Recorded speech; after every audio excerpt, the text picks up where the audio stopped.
قریه موشکی در ولسوالی قره‌باغ ولایت غزنی، قریه‌ای که در زمان حکومت پیشین درگیری‌ها و ناامنی‌ها زندگی باشندگان آن را با مشکلات زیادی روبرو کرده بود. باشندگان این قریه می‌گویند که جنگ و ناامنی باعث شده بود که آنها نتوانند به امورات زندگی روزمره‌شان بهتر رسیدگی کنند.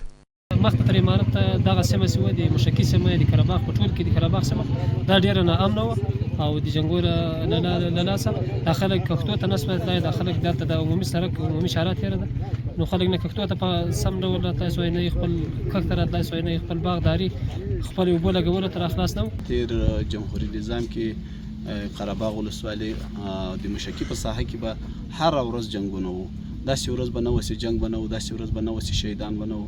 د مکتب شاګردان مو شهیدان سوي دي، په مکتب کې اوانونه لګېدلي دي، آینې ماتې سوي دي، کړکۍ ماتې سوي دي، ډېر مالی او ځاني زیانونه به موږ ته رسیدو. از سوی همانان میگویند که ناامنی سبب شده بود تا بازرگانان نتوانند با اطمینان سرمایه گذاری کنند و کشاورزان نیز هنگام انجام فعالیت های زراعتی با مشکلات و نگرانی های زیاد روبرو باشند. اما اکنون باشندگان قریه موشکی میگویند که با تأمین امنیت تغییرات مثبت در زندگی آنان به وجود آمده و مردم با اطمینان بیشتری به کار و فعالیت‌های روزمره‌شان می‌پردازند. آنان می‌افزایند که بازرگانان حالا با اطمینان بیشتری سرمایه گذاری می‌کنند و کشاورزان نیز با آرامش بهتر به زمین‌های زراعتی خود به فعالیت‌های کشاورزی می‌پردازند. الحمدلله د اسلامي امارت پر راتللو سره ډېر زیات مثبت تغیرات دلته راغلي دي چې له هغې جملې څخه ځینې چې موږ شاهدي ورکولی سو.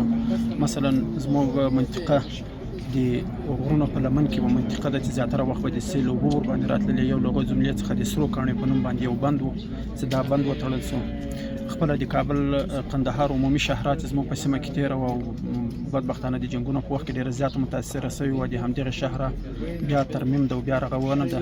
د امارت په راتګ سره دغه ټولې ستونزې حل سوې، خلک خپل کښتو ته راځي، خپلې سیمې ته خپله ځمکه پالنې ته خلاص سو او له جنګو په مخکې به کله دوی کښتو ته راتلو هلته به جنګ شو، نو خلک به بېرته له خپلو کښتو چې بېزاره وو، له خپلې اوبو هر څه به یې سره ویجاړه وو.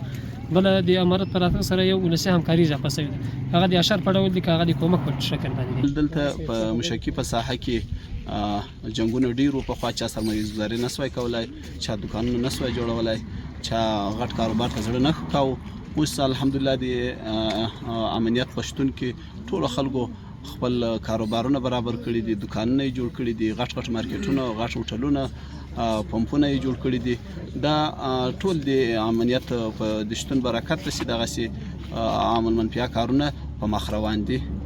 باشندگان این قریه میگویند که تأمین امنیت زمینه را برای گسترش فعالیت‌های اقتصادی فراهم کرده و می‌خواهند با استفاده از این فرصت کاروبارهای خود را توسعه داده و فعالیت‌های زراعتیشان را افزایش دهند. به گفته آنان تداوم امنیت می‌تواند نقش مهمی در رشد اقتصادی این قریه و بهبود هرچه بیشتر وضعیت زندگی مردم داشته باشد.